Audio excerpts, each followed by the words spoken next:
Okay, let's get into it. We're talking about two absolute legends from the 80s gaming scene, Super Mario and Contra. But fast forward to today, and their paths to success could not be more different. And believe me, this isn't just a story about video games, it's a full on masterclass in business strategy. So that's the big question, isn't it? How did one of them build this massive, global, billion-dollar empire, while the other pulled off this super targeted, hardcore comeback? Well, as you're about to see, their secrets are hiding in two completely opposite business models. So on one side, you've got Mario, the global icon, a true transmedia powerhouse, where the movies fuel the games and the games fuel the movies. And on the other, you have Contra, the hardcore legend, brought back to life through what you can only call a niche resurrection. It's a story of incredible corporate patience and precision. First up, let's unpack Mario's world. See, Nintendo's whole approach isn't just about making games anymore. It's about building this enormous media ecosystem. And the whole thing is powered by a strategy of, well, pure, unyielding intensity. And if you want to see that intensity in action, just look at this number. The Super Mario Bros. Movie hauled in over $1.36 billion. But here's the thing, that money isn't just profit. You have to think of it as marketing. It's the fuel for the entire Nintendo machine. And here's how that fuel actually works. Nintendo has basically perfected what you could call a transmedia synergy flywheel. A blockbuster movie drops, and suddenly everyone's excited about Mario again. That excitement drives huge sales of older games, like Mario Kart. All this buzz then builds hype for the next console, and every dollar they make goes right back into the war chest to fund the next giant release. It's just this perfect self-sustaining loop. Brilliant, really. Now, this all comes down to a philosophy of controlled hype. Nintendo treats every single big Mario release like a once-in-a-generation event. So how can they afford to do that? Well, they're a debt-free company with record-high cash reserves. This lets them spend an incredible 7 to 8 years developing a single game, just polishing it until it's absolutely perfect. And you can literally watch this strategy play out on this timeline. The 2023 movie made game sales explode. So what do? They're teeing up the next movie for April 2026, which is timed to build maximum hype right before the expected launch of their next-gen console, the Switch 2, which will have a brand new 3D Mario game. It's just a beautifully coordinated attack plan.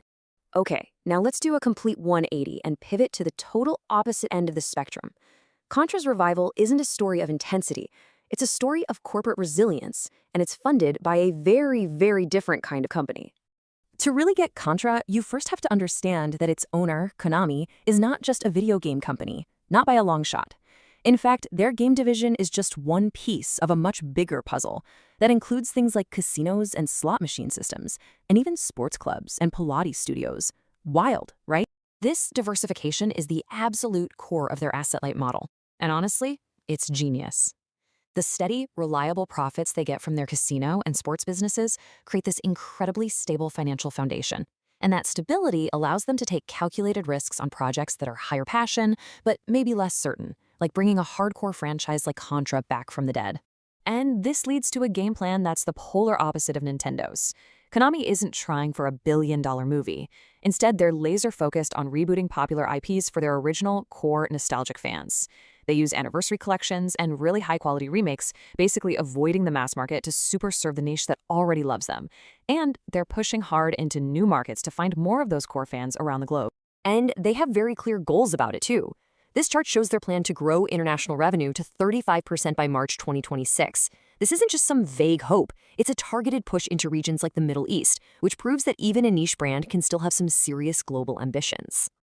All right, we've seen both playbooks. Now it's time to put them in the ring, head to head. Let's look at the tail of the tape and see how these two radically different strategies really truly compare.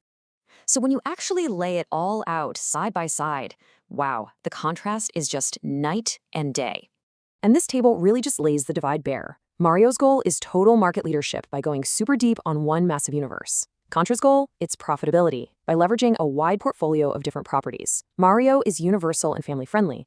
Contra is hardcore and niche. This leads Nintendo to what we call vertical integration. The console, the game, the film, it's all one thing. Konami, on the other hand, uses horizontal diversification. Games, casinos, sports, and their outlooks for 2026 reflect all this. Mario is building a transmedia empire, while Contra is aiming for record profits through targeted reboots. So, after comparing these two titans, what's the ultimate lesson here? What can we really take away from this clash of strategies? Let's distill it down. For a universal brand like Mario, the key takeaway is intensity. It's an absolute refusal to accept anything less than perfection, because when your brand is for everyone, your message has to be flawless. That's how you build an empire. But for a niche brand like Contra, success comes from something else entirely: resilience. It's about having that deep corporate stability to protect a beloved IP, to keep it safe, and to wait patiently for the perfect moment to bring it back for the fans who never, ever left.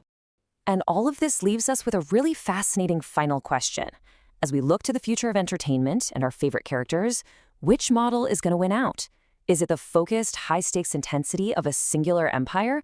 Or is it the patient, diversified resilience that keeps these classic legends alive? Something to think about.